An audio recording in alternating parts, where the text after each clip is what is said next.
Pernah nggak sih Anda lagi asyik duduk santai, mungkin sambil minum kopi pagi gitu, terus iseng ngecek berita?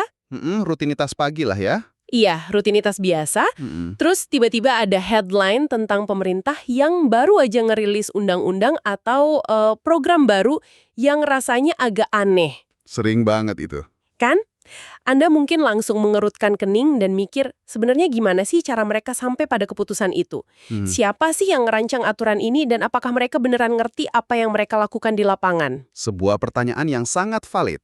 Nah, kalau Andi sering mempertanyakan hal-hal kayak gitu, Anda berada di tempat yang sangat tepat. Selamat datang di Eksplorasi Mendalam kita kali ini. Misi kita hari ini sederhana tapi krusial. Betul. Kita mau membongkar sebuah ilusi besar. Ilusi bahwa pembuatan kebijakan publik itu mirip mesin hitung yang ya sempurna dan rasional. Padahal jauh dari itu. Jauh sekali. Ini adalah proses manusiawi yang sangat berantakan, penuh intrik, kompromi, dan seringkali dipenuhi kejutan yang nggak terduga. Eksplorasi mendalam ini dirancang khusus buat Anda sebagai semacam jalan pintas supaya Anda bisa jadi warga negara yang lebih tajam dan berwawasan. Tanpa harus pusing baca tumpukan jurnal akademis yang tebal-tebal itu. Tepat. Sumber panduan kita hari ini kebetulan cukup tebal dan komprehensif, yaitu buku Handbook of Public Policy Analysis. Ya, dan saya sangat antusias bisa menemani Anda membedah isi buku ini. Karena sejujurnya, untuk bisa benar-benar paham kenapa sebuah aturan hari ini bisa terasa begitu membingungkan atau tumpang tindih, kita nggak bisa cuma ngelihat kejadian hari ini aja. Berarti harus narik mundur ke belakang ya? Betul. Kita harus lihat gimana sejarah, dengan segala krisis dan kegagalannya, ngebentuk cara sebuah negara menganalisis kebijakannya. Ilmu kebijakan itu nggak tiba-tiba turun dari langit begitu saja. Pasti ada pemicunya. Sangat ada. Ilmu ini lahir dari trauma perang, harapan yang kelewat tinggi, dan pelajaran pahit dari kegagalan-kegagalan besar di masa lalu. Oke, mari kita bedah ini. Kalau kita ngomongin sejarahnya, buku ini ngajak kita balik ke momen setelah Perang Dunia Kedua berakhir. Masa-masa rekonstruksi. Ya, dan di titik inilah kita kenalan sama sosok Harold Lasswell, yang sering banget disebut sebagai bapak ilmu kebijakan. Visinya waktu itu luar biasa ambisius. Ambisius dan sangat idealis. Mm-mm. Di tengah dunia yang baru aja hancur lebur karena perang, dia pengen bikin apa yang dia sebut sebagai ilmu kebijakan demokrasi. Lasswell ini nggak mau ilmunya cuma dikurung di Fakultas Ilmu Politik aja. Dia mau pendekatan yang multidisiplin. Dia meminjam banyak perspektif lain. Benar, dia minjem istilah dari filsuf John Dewey, tujuannya buat memecahkan masalah publik. Tapi yang bikin saya merinding nih, Lasswell ini sebenarnya didorong oleh rasa takut yang sangat dalam. Takut akan terulangnya fasisme kan? Iya, dia parno banget dunia ini bakal berubah jadi garrison police state atau negara polisi garnisun. Dia takut banget masyarakat masa depan bakal hidup di semacam kamp konsentrasi global. Di mana orang-orang Di mana kita semua gampang banget dimanipulasi sama propaganda para elit penguasa. yang menakjubkan di sini adalah sejauh mana Lasswell pergi untuk merancang solusinya. Dia sadar betul kalau ilmu ekonomi atau hukum saja nggak akan cukup buat mencegah distopia semacam itu. Ha-ah. Makanya, dia sampai meminjam konsep psikoanalisis dari Sigmund Freud. Tunggu. Psikoanalisis Freud. Maksudnya politisi atau pembuat kebijakan itu disuruh tiduran di sofa terapi gitu sebelum bikin undang-undang? Konsep dasarnya memang mengarah ke sana, tapi secara metaforis ya. Oke, metaforis.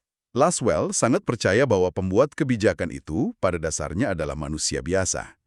Dan sebagai manusia biasa, mereka sangat rentan terhadap kecemasan, trauma masa lalu, dan represi psikologis. Masuk akal. Menurutnya, seorang pembuat keputusan itu mutlak membutuhkan wawasan ke dalam diri mereka sendiri, semacam self-awareness dan pemahaman konteks sosial yang luas. Kenapa harus sampai sedalam itu? Supaya saat mereka dihadapkan pada krisis negara, mereka nggak tanpa sadar memproyeksikan masalah psikopatologis atau bias ideologis pribadi mereka ke dalam urusan publik. Saya paham maksudnya. Bayangkan kalau seorang pemimpin bikin kebijakan perang cuma karena dia punya ego yang terluka di masa lalu. Lasswell ingin mencegah hal itu. Logika dan data saja nggak cukup kalau jiwa si pembuat kebijakannya bermasalah. Wow, itu perspektif yang jujur aja jarang banget kita obrolin kalau lagi bahas politik. Memang jarang. Kita sering nuntut politisi pinter, tapi jarang nuntut mereka selesai dengan diri mereka sendiri. Tapi begini, Visi Laswell yang sangat idealis dan berpusat pada psikologi manusia ini kan pada akhirnya harus nabrak tembok realitas. Tembok yang sangat keras. Benar. Sumber kita mencatat dengan sangat detail gimana ide-ide awal ilmu kebijakan ini diuji habis-habisan oleh sejarah. Semacam kebangkitan dan kejatuhan ilusi rasionalitas. Betul. Dan kalau kita telusuri, semuanya bermula dari semacam arogansi intelektual setelah Perang Dunia Kedua. Arogansi gimana tuh? Waktu itu, ilmuwan sosial, ekonom, dan ahli strategi merasa mereka baru saja menyelamatkan dunia. Mereka membantu sekutu menang perang dengan hitung-hitungan logistik dan strategi yang sangat presisi. Jadi mereka merasa hebat banget. Dari situ muncul kepercayaan diri yang berlebihan bahwa semua masalah di dunia ini bisa diselesaikan kalau kita serahkan kepada pakar. Ya, semacam euforia kita punya formula ajaibnya gitu ya. Tepat. Tapi euforia itu hancur berantakan pas masuk era 60-an di Amerika. Waktu itu ada program raksasa namanya War on Poverty atau Perang Melawan Kemiskinan.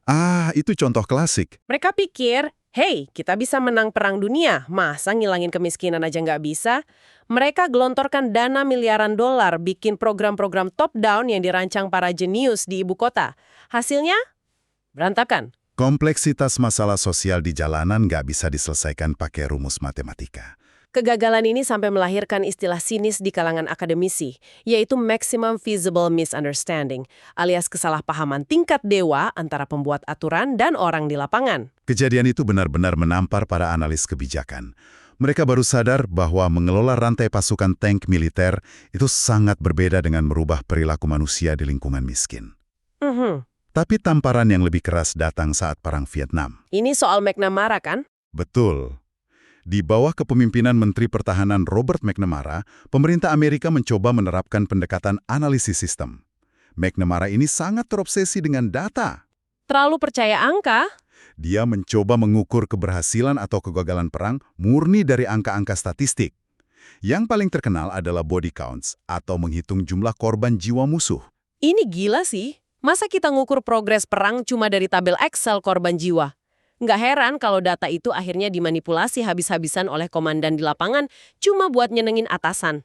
Itu konsekuensi logis dari sistem yang salah kaprah. Belum lagi, pendekatan kalkulator kayak gini sama sekali nggak bisa ngebaca satu variabel yang paling krusial, yaitu kemarahan publik. Emosi tidak bisa diukur dengan mudah. Iya, jutaan orang turun ke jalan nolak perang.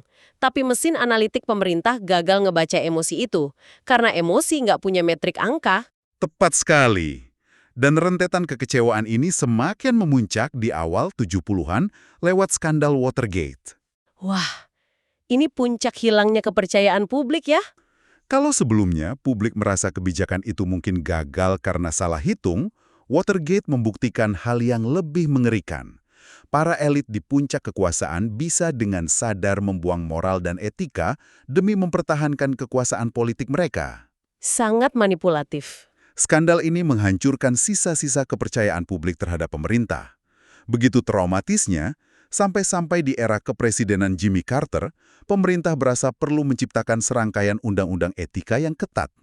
Seolah-olah mereka baru sadar kalau politisi perlu dipaksa secara hukum buat jujur ya. Sayangnya begitu. Ya, keputusan yang diambil presiden waktu itu murni hitung-hitungan politik, bukan sains. Mereka lebih milih solusi yang nggak bikin mereka kehilangan suara pemilih, ketimbang solusi yang secara ilmiah paling benar. Kalau kita tarik benang merah dari semua rentetan sejarah tadi, kita bisa melihat evolusi yang dipaksakan. Ilmu kebijakan mau tidak mau harus berubah wujud. Ia harus bergeser dari era positivis ke era post-positivis. Sebentar, biar Anda yang mendengarkan nggak ngerasa lagi dengerin kuliah S2 nih, kita persingkat istilah ini. Positivis itu ibarat menganggap masyarakat sebagai mesin mekanis atau persamaan matematika ya. Iya.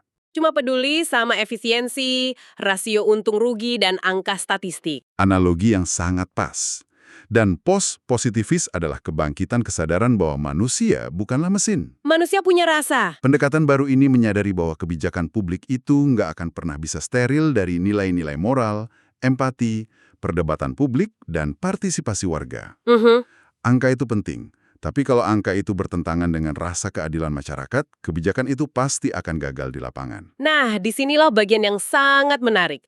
Walaupun sejarah udah ngebuktiin kalau proses kebijakan itu berantakan banget, kalau Anda buka buku teks ilmu politik dasar zaman sekarang, Anda pasti bakal nemuin yang namanya siklus kebijakan atau the policy cycle. Oh ya, 5 tahap klasik itu. Aturannya dieksekusi, tahap 5 evaluasi, dilihat sukses atau enggak. Sangat rapi di atas kertas. Kebayang nggak sih? Ini tuh terdengar seindah siklus mesin cuci. Masukin baju kotor, putar tombolnya, kasih sabun, bilas, dan keluar-keluar jadi baju bersih. Nyaman banget dengernya. Nyaman. Tapi sayangnya itu ilusi yang sangat menyesatkan. Gimana realitasnya? Di dunia nyata yang bergejolak, siklus ini hampir nggak pernah berjalan selinier itu. Seringkali pemerintah mengevaluasi sesuatu yang belum diimplementasikan dengan benar atau merumuskan solusi untuk masalah yang sebenarnya belum disepakati. Jadi acak-acakan urutannya. Ada satu konsep penting yang ditekankan dalam buku ini, yaitu policy succession atau suksesi kebijakan. Jarang sekali pemerintah bikin kebijakan dari kertas kosong. Selalu ada aturan lama ya? Seringnya, mereka bikin kebijakan baru untuk menambal, menimpa, atau malah berkelahi dengan kebijakan lama yang sudah ada. Dan yang lebih ironis lagi, ada fenomena policy as its own cause. Kebijakan jadi penyebab masalah. Artinya, kebijakan di masa lalu justru menjadi biang kerok dari masalah di masa kini. Boleh kasih contoh biar lebih kebayang? Contoh klasiknya adalah subsidi pertanian. Awalnya, niatnya sangat mulia. Pemerintah memberi subsidi supaya petani nggak bangkrut dan negara punya ketahanan pangan yang kuat. Berhasil. Awalnya iya. Tapi jangka panjangnya? Beberapa tahun kemudian, karena disubsidi terus, petani memproduksi pangan jauh melebihi kebutuhan pasar. Akibatnya, terjadi overproduction, harga komoditas anjlok parah, dan petani kembali miskin karena barangnya nggak laku. Wah, bumerang dong. Akhirnya, pemerintah harus bikin kebijakan baru lagi untuk membeli kelebihan produksi itu.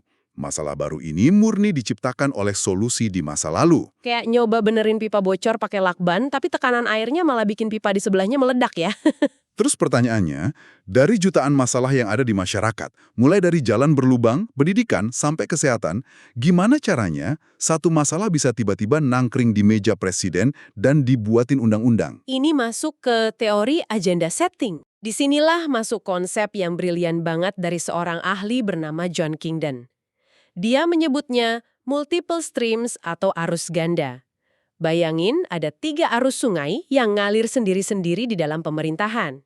Arus masalah, kebijakan, dan politik. Benar. Arus pertama, arus masalah. Ini kondisi real yang makin parah sampai orang nggak tahan lagi. Arus kedua, arus kebijakan. Ini laci meja penuh dengan ide dan solusi dari para akademisi yang nunggu buat dipakai. Dan arus ketiga, arus politik. Ini soal mood masyarakat, hasil pemilu, atau lobi-lobi partai. Biasanya ketiga sungai ini tidak saling terhubung. Tapi, di momen-momen magis tertentu, ketiga arus ini bertabrakan. Pertemuan inilah yang ngebuka window of opportunity atau jendela kesempatan. Cuma di celah sempit inilah sebuah undang-undang bisa lahir. Benar sekali. Tapi, selain pertemuan tiga arus yang sifatnya lebih organik tadi, sumber kita juga menyoroti realitas lain yang disebut forced choice situations, atau situasi pilihan terpaksa. Terpaksa karena apa? Kadang, pemerintah itu nggak punya kemewahan buat merencanakan sesuatu dengan tenang. Bayangkan tiba-tiba ada wabah mematikan seperti penyakit sapi gila, atau video viral tentang serangan anjing agresif yang bikin satu negara marah besar. Di momen seperti ini, media menekan sangat kuat, setiap hari. Tapi tunggu dulu, kalau pemerintah merespons kemarahan publik dengan sangat cepat bikin aturan baru, bukankah itu justru bagus? Bukankah itu tanda bahwa pemerintah responsif dan mau dengerin rakyatnya? Kenapa di ilmu kebijakan ini malah dianggap sebagai sesuatu yang harus diwaspadai? Sangat masuk akal Anda bertanya begitu. Responsif itu memang kualitas yang baik untuk politisi, tapi belum tentu menghasilkan kebijakan yang baik. Kenapa begitu? Ketika pemerintah merespons kepanikan media, yang sering terjadi adalah knee-jerk response, atau reaksi refleks.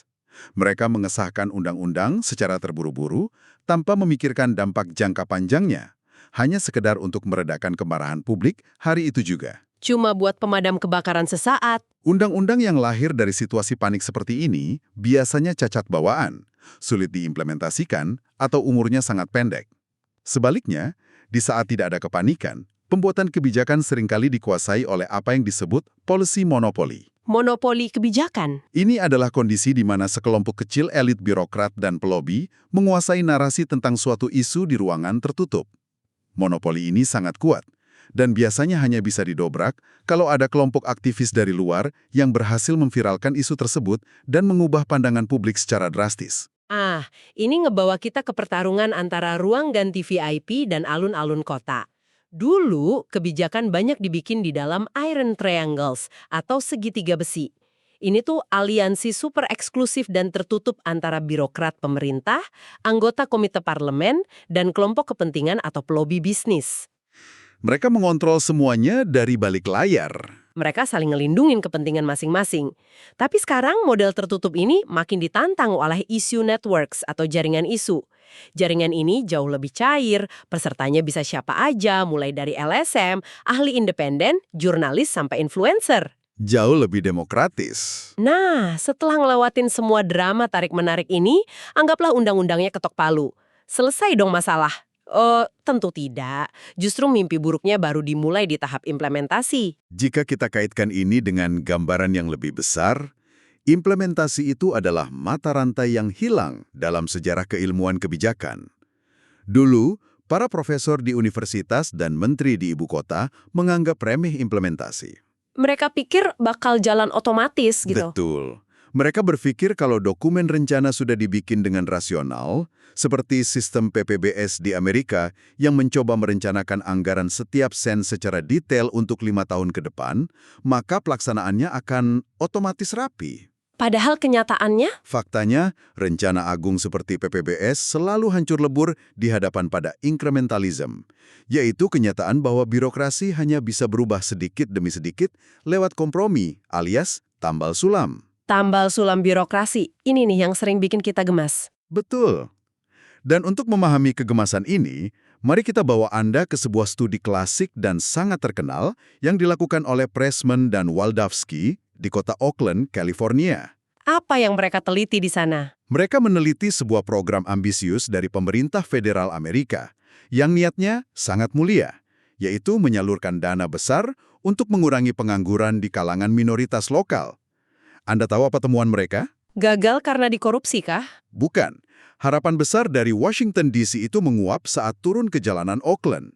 Penyebabnya bukan karena ada yang korupsi besar-besaran, melainkan karena panjangnya rantai birokrasi. Terlalu banyak pintu yang harus dilewati ya. Keberhasilan suatu program ternyata sangat bergantung pada apa yang disebut sebagai street level bureaucracy, atau birokrat tingkat jalanan. Nah, birokrat tingkat jalanan. Ini bukan menteri atau presiden ya. Ini adalah guru-guru di sekolah dasar, perawat di puskesmas, polisi lalu lintas, atau staf administrasi di kelurahan yang melayani Anda tiap hari. Tepat. Merekalah wajah asli dari negara ini. Para petugas lapangan ini selalu memiliki ruang diskresi, yaitu kebebasan bertindak secara mandiri. Coba Anda bayangkan menjadi mereka. Setiap hari mereka harus menghadapi tumpukan aturan baru dari pusat yang seringkali bahasanya membingungkan, saling bertentangan dengan aturan minggu lalu. Ditambah lagi pasti kurang orang dan kurang dana. Benar. Ditambah kekurangan staf dan sumber daya. Pada akhirnya, para pekerja di jalanan inilah yang memutuskan. Aturan mana yang akan mereka tegakkan dengan keras, aturan mana yang mereka abaikan, dan bagaimana mereka menafsirkan memo dari menteri. Merekalah penguasa sebenarnya di lapangan. Keputusan sehari-hari merekalah yang pada akhirnya menjadi kebijakan yang sebenarnya dirasakan oleh masyarakat. Bukan apa yang tertulis di dokumen tebal kementerian. Berarti nasib sebuah visi besar bernilai triliunan rupiah itu sebenarnya ada di tangan seorang staf kelurahan yang mungkin hari itu lagi pusing mikirin cicilan motor ya. Realita yang sangat manusiawi. Itu realitas yang agak menakutkan tapi sangat masuk akal. Terus, setelah kebijakan itu jalan dan diacak-acak di lapangan, masuklah kita ke tahap terakhir, evaluasi. Harusnya kan pemerintah pengen tahu programnya sukses atau gagal dong. Secara teori akademis, ya. Namun secara realitas politik, evaluasi adalah tahap yang paling dihindari. Dan ini melahirkan budaya blame game atau permainan saling menyalahkan. Politisi nggak mau kelihatan salah. Para politisi sangat cerdik. Sejak awal merumuskan kebijakan, mereka seringkali sengaja membuat tujuan program tersebut menjadi sangat kabur, menggunakan kata-kata bersayap, dan menghindari target angka yang presisi. Tunggu, sengaja dibikin nggak jelas. Buat apa? Untuk perlindungan diri. Jika sejak awal indikator kesuksesannya kabur, maka kelak ketika program itu berantakan, oposisi atau media akan sangat kesulitan membuktikan secara ilmiah bahwa program itu gagal total. Pinter juga ya. Di dunia politik yang brutal, mengakui kegagalan secara objektif adalah bunuh diri karir. Maka, mengevaluasi kebijakan itu seringkali bukan lagi proses saintifik mencari kebenaran, melainkan senjata politik untuk melegitimasi anggaran proyek teman atau mematikan program lawan politik. Wow, pantes aja Talpipta sering banget dengar pemerintah ngomong, oh kita nggak langsung terapkan ini senasional, kita bikin pilot project atau proyek percontohan dulu di 2 kota. Sangat sering terdengar. Dulu saya pikir, wah ilmiah banget nih pemerintah diuji coba dulu kayak vaksin. Tapi setelah baca sumber kita ini, saya jadi sadar, jangan-jangan pilot project itu bukan soal metodologi sains sama sekali ya. Terkadang bukan. Itu cuma taktik ngeles dari politisi buat menunda keputusan yang susah. Daripada mereka milih iya atau enggak yang bakal bikin marah salah satu kubu pendukungnya, mending lempar aja ke pilot project. Aman, masalah ditunda 2 tahun. Sayangnya, deduksi Anda sangat akurat. Banyak pilot project diciptakan persis untuk alasan itu. Manajemen konflik, bukan eksperimen sains. Jadi, apa makna dari semua ini buat Anda yang mendengarkan? Setelah ngobrol panjang lebar, satu hal yang pasti, kebijakan publik itu jauh dari kesan kaku, dingin, dan hitung-hitungan di atas kertas. Sangat dinamis. Di baliknya, ini adalah panggung sandiwara yang mencerminkan sifat manusia yang sesungguhnya. Ada adu ego, ada kebetulan-kebetulan aneh yang ngebuka jendela kesempatan, ada taktik menghindar dari politisi. Dan tentu saja, ada petugas lapangan yang kelelahan mencoba nerjemahin aturan yang dibikin sama orang yang nggak pernah turun ke jalan. Realitas sehari-hari. Mulai hari ini, saat Anda ngelihat berita tentang disahkannya aturan baru, saya tantang Anda untuk nggak cuma nanya aturannya bagus nggak buat saya, tapi coba gali lebih dalam. Jendela kesempatan politik apa sih yang kebetulan lagi kebuka? Siapa elit yang berhasil memonopoli isunya? Dan nasibnya di bawah? Betul, dan yang paling ngeri, bakal jadi kayak apa aturan keren ini pas sampai di meja staf pelaksana yang udah kelebihan beban kerja. Ini memunculkan satu pertanyaan penting untuk Anda renungkan yang tidak secara eksplisit dijawab oleh sumber kita hari ini. Kita hidup di era di mana informasi tumpah ruah. Kekuatan polisi monopoli dari para elit tradisional sedang digerus habis-habisan oleh kekuatan jaringan desentralisasi di media sosial. Semua orang punya mic sekarang. Semua orang bisa bersuara, setiap kemarahan bisa viral dalam hitungan jam, dan memaksa pemerintah membuat knee-jerk response. Dalam dunia yang super bising ini, apakah peran seorang pakar tradisional pada akhirnya akan mati dan usang? Atau malah sebaliknya? Ataukah sebaliknya, kita justru membutuhkan sosok pakar yang tidak lagi duduk di menara gading merumuskan angka, melainkan turun sebagai penjernih atau clarifier. Sesuai visi awal ya. Persis seperti mimpi Harold Laswell puluhan tahun lalu. Pakar yang tugasnya bukan menggurui, tapi membantu kita sebagai warga negara untuk menjernihkan pikiran, memilah mana yang merupakan kebenaran objektif dan mana yang cuma sekedar kebisingan propaganda dari algoritma. Sebuah pertanyaan penutup yang benar-benar bikin merinding dan patut kita pikirin baik-baik. Terima kasih pendengar karena sudah setia menemani kami, meluangkan waktu berharga Anda, dan ikut ngasah rasa ingin tahu dalam eksplorasi mendalam kali ini. Senang bisa berbagi wawasan dengan Anda. Kami berharap obrolan ini ngasih Anda lensa baru, semacam kacamata X-ray, buat ngelihat gimana dunia di sekitar Anda ini sebenarnya digerakkan. Tetaplah pertahankan rasa ingin tahu Anda yang luar biasa itu. Jangan pernah lelah untuk belajar. Dan yang paling penting, jangan pernah ragu untuk menantang asumsi-asumsi yang ditawarkan pada Anda. Sampai jumpa di eksplorasi mendalam kita selanjutnya.